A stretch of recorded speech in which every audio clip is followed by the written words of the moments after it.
Birthday సందర్భంగా మరోసారి తన మంచి మనసు చాటుకున్నారు బీఆర్ఎస్ వర్కింగ్ ప్రెసిడెంట్ కేటీఆర్.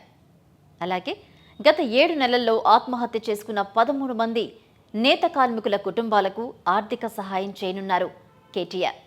తన జన్మదినం సందర్భంగా గిఫ్ట్ ఏ స్మైల్ కార్యక్రమంలో భాగంగా కేటీఆర్ ఈ ప్రకటన చేశారు. ఈ కార్యక్రమంలో కేటీఆర్తో పాటు ఆయన సతీమణి శైలిమ, కుమారుడు హిమాంష్, కూతురు రియాన్షి కూడా పాల్గొన్నారు. ఆత్మహత్య చేసుకున్న నేత కార్మికుల కుటుంబాలు వారి పిల్లల విద్య, భవిష్యత్ అవసరాల కోసం ఆర్థిక సహాయం చేయనున్నట్లు తెలిపారు. అదేవిధంగా తన బర్త్డే సందర్భంగా హైదరాబాద్లో విద్యార్థుల సమక్షంలో జరిగిన కార్యక్రమంలో కేటీఆర్ తన జన్మదిన వేడుకలను జరుపుకున్నారు. ఈ సందర్భంగా స్టేట్ హోంలో ఉన్న 100 మంది విద్యార్థినులకు ల్యాప్టాప్లను అందించారు. విద్యార్థుల ఉన్నత విద్యకు ల్యాప్టాప్లు ఉపయోగపడతాయన్న ఉద్దేశంతో ఈ నిర్ణయం తీసుకున్నట్లు చెప్పారు. 2020లో కరోనా సమయంలో కేటీఆర్ తన బర్త్డే వేడుకలను ఇతరులకు సాయం చేసే విధంగా జరుపుకోవాలని నిర్ణయించుకున్నారు.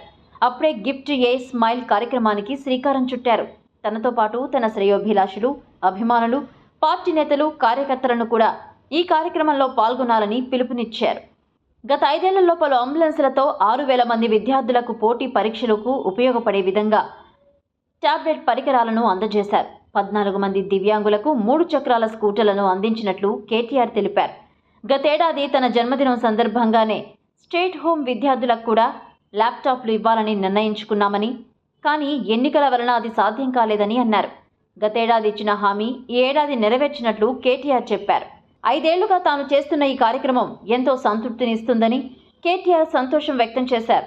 పెద్దలు చెప్పినట్లు పుట్టుక, మరణం మాత్రమే నిజమని, మధ్యలో మిగిలిందంతా నిజమో అబద్ధమో తెలియని పరిస్థితి ఉంటుందని అన్నారు.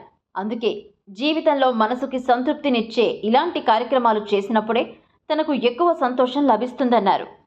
షేర్ చేయండి, లైక్ చేయండి, సబ్స్క్రైబ్ చేయండి. మరిన్ని వీడియోల కోసం బెల్ సింబల్ పై క్లిక్ చేయండి.